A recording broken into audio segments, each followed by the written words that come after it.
लंका के युद्ध की आखिरी रात रावण अपनी मृत्यु को सामने देख रहा था और उसी रात उसने माता सीता को एक ऐसा राज बताया जिसका जिक्र न रामायण में मिलता है न किसी ग्रंथ में स्पष्ट रूप से। एक ऐसा सच जो अगर पहले प्रकट हो जाता तो पूरा युद्ध ही बदल जाता। लंका की स्वर्ण नगरी उस रात खामोश थी। आकाश में लालिमा थी, मानो युद्ध की ज्वाला ने पूरी दुनिया को निगल लिया हो। रावण अपने सिंहासन पर बैठा था, थका हुआ, घायल और सबसे बढ़कर पराजय की आहट से टूटा हुआ। वह जानता था कल राम के हाथों उसका अंत लिखा जा चुका है, परंतु उस रात उसने एक निर्णय लिया, एक ऐसा निर्णय जिसे सुनकर मंदोदरी भी सन्न रह गई। मैं सीता से मिलना चाहता हूँ, रावण ने मंदोदरी से कहा। मंदोदरी चौंक गई। स्वामी, युद्ध के पहले ऐसा क्यों? सीता आपकी शत्रु पक्ष में है। रावण की आंखें गहरी हो गई। नहीं मंदोदरी, आज मैं राजा नहीं हूँ, मैं एक पाप का भार ढोता हुआ मनुष्य हूँ और शायद आज मुझे एक सच कह देना चाहिए। मंदोदरी ने समझ लिया रावण के भीतर कुछ टूट चुका है। अशोक वाटिका, जहाँ सीता कैद में थी, रात को और अधिक रहस्यमय लग रही थी। चारों ओर प्रहरी थे, परंतु रावण के एक संकेत पर सभी दूर हट गए। रावण पहली बार झुककर चला, किसी शिवभक्त साधु की तरह। सीता जी के चरणों से कुछ दूरी पर रुककर कहा, माते, मैं आखिरी बार आया हूँ। कल सूर्य के साथ मेरा अंतिम प्रहर भी ढल जाएगा। सीता मौन रही। उनकी आंखों में जरा भी भय नहीं था, केवल करुणा थी। इस समय आपको माता क्यों कह रहे हो? सीता ने पूछा। रावण एक पल को स्थिर रह गया। उसकी आंखों में दर्द का सागर दिखा। क्योंकि आज मैं दुष्ट रावण नहीं, शिव का एक अपराधी भक्त हूँ। मैं वह मनुष्य हूँ जिसने एक ऐसा पाप किया जिसे मैं जन्मों तक धो नहीं सकता।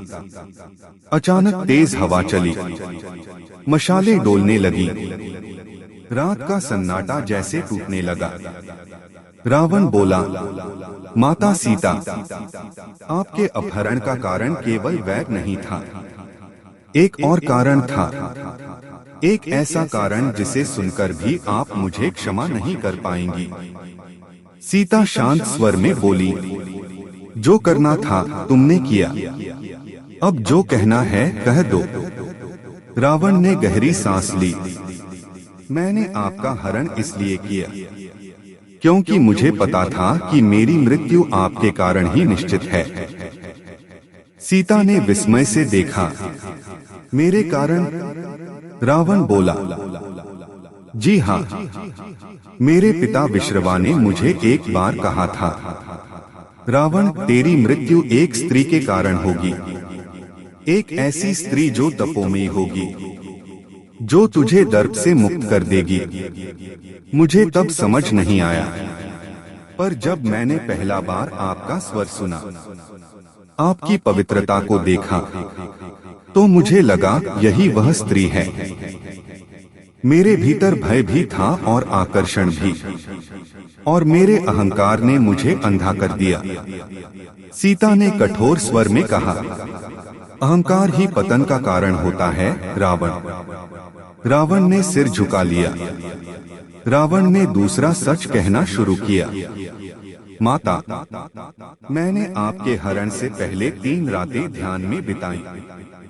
शिवजी ने संकेत दिया था, नारी का अपमान तुझे मृत्यु की ओर ले जाएगा, परंतु मैं समझ नहीं पाया कि यह चेतावनी आपके लिए है या किसी और के लिए।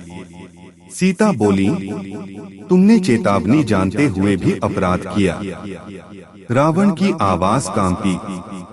मैं अपने भाग्य से लड़ना चाहता था। सोचा कि यदि मैं आपको लंकापति की रानी बनाऊं, तो वह भविष्यवाणी झूठ साबित हो जाएगी। सीता के मुख पर तिरस्कार था। अब रावण के शब्द धीमे हो गए, जैसे वह किसी गहरी गुफा में उतर रहा हो। सीता ने पूछा, और क्या कहना है रावण? रावण ने अपनी मुट्ठी कस ली, शरीर कांपने लगा। सीता चौंक उठी, तुम राम को पहचानते थे? रावण ने कहा, हम आते। राम साधारण मनुष्य नहीं हैं, वे वही हैं जिनकी प्रतीक्षा हर असुर करता है। विष्णु का अवतार कुंभकर्ण भी जानता था। विभीषण ने तो खुले शब्दों में कहा था, परंतु मैं अहंकार में डूबा रावण सोचता रहा कि मैं उन्हें पराजित कर दूंगा। सीता ने कहा, तो यह युद्ध केवल अहंकार था? रावण बोला, नहीं, यह युद्ध मेरा प्रायश्चित था। मैं जानता था कि केवल विष्णु अवतार ही मेरे पापों को भस्म कर सकते हैं। मैं राम से युद्ध इसलिए कर रहा था क्योंकि मैं मरना नहीं चाहता था, बल्कि मुक्त होना चाहता था। रावण की आंखें भर आईं। माता, आपने देखा होगा, मैंने कभी आपको छुआ नहीं। सीता शांत थी। रावण ने कहा, मैंने यह मर्यादा इसलिए रखी क्योंकि जानता था आप अग्नि जैसी पवित्र हैं। आपको स्पर्श करना भी मेरे लिए अग्नि में भस्म होने जैसा था। फिर भी हरण? सीता ने पूछा। रावण ने कहा, मेरे भीतर दो रावण थे, एक शिव भक्त, दूसरा अहंकारी राजा। अहंकारी रावण ने आपको लाया, परंतु शिव भक्त रावण ने आपको कभी अपमानित नहीं होने दिया। उसकी आंखों से आंसू गिरे। माता, आप उस बेटी की तरह हैं जिसे मैं कभी समझ नहीं पाया, जिसने मेरा विनाश सुनिश्चित किया, पर मुझे मुक्ति भी देगी। अब रावण ने वह सच बताया जिसे सुनकर अशोक वाटिका की हवाएं भी रुक गईं। मैं चाहता था कि राम मुझे मारे, पर उससे पहले मैं आपको एक रहस्य बता दूं। सीता ने पूछा, कैसा रहस्य? रावण का चेहरा गंभीर हो गया। वह रहस्य जो राम को भी नहीं पता कि युद्ध का परिणाम क्या होगा और इसके बाद कौन सी अग्नि आपको जलाएगी। सीता का हृदय एक पल के लिए थम गया। रावण बोला, राम आपकी पवित्रता जानते हैं, परंतु दुनिया कभी आपको नहीं समझेगी। सीता ने पूछा, तुम यह कैसे जानते हो? रावण ने उत्तर दिया, क्योंकि मैंने भविष्य देखा है। मेरी साधना इतनी प्रबल थी कि मैं समय को चीर सकता था। मैंने देखा, जब युद्ध समाप्त होगा आप अयोध्या लौटेंगी, परंतु कुछ लोग आपकी अग्नि परीक्षा की मांग करेंगे। राम आपको स्वीकार करेंगे, पर प्रजा का संदेह वह राम को तोड़ देगा। और एक दिन वह समय भी आएगा जब आप स्वयं राम से दूरी बना लेंगी। सीता की आंखें नम हो गईं। उन्होंने कहा, क्या यह सब सत्य है? रावण बोला, हाँ माता, यही सत्य है। और इसलिए मैं आज आपको यह बता देना चाहता था, आप पवित्र हैं। आप वह शक्ति हैं जिसके आगे तीनों लोग नत होंगे, और आपके जीवन के कठिन क्षण आपको देवी से भी महान बना देंगे। रावण ने आखिरी बार सीता के चरणों की ओर देखा। मुझसे घोर अपराध हुआ है, पर मेरा अंतिम वचन सुनिए।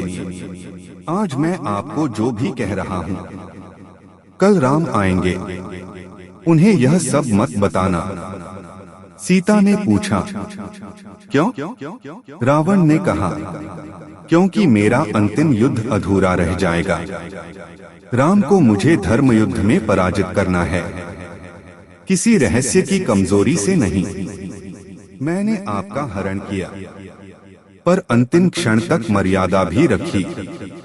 और आज मैं आपसे क्षमा नहीं मांग रहा। मैं केवल यह चाहता हूँ कि मेरे विनाश के बाद आप राम के पथ में कभी रुकावट न बने। सीता ने शांत स्वर में कहा, रावण, तुम्हारा अंत तुम्हारी ही इच्छाओं का परिणाम है, पर जो सत्य तुमने कहा वह समय जानेगा। अगली सुबह मैदान में युद्ध हुआ। राम ने रावण का वध किया। रावण धरती पर गिरते समय मन ही मन बोला, धन्य हूँ प्रभु, आपने मेरे पापों को समाप्त किया। उसकी आंखों में वही अशोक वाटिका की रात तैर रही थी। वह रात जब उसने सच्चे मन से सीता के सामने अपने सभी पाप स्वीकार किए थे। सीता ने कभी वह बात राम को नहीं बताई। वह रहस्य उनके साथ ही चला गया। परंतु एक बात सच थी, रावण ने अपनी मृत्यु से पहले वह सभी सच कह दिए थे, जिन्हें सुनने के बाद कोई भी मनुष्य अहंकारी नहीं रह सकता। और यही वजह है कि रामायण का खलनायक होते हुए भी रावण को आज भी एक महान ज्ञानी माना जाता है, क्योंकि अंत में वह अपने सच से नहीं भागा।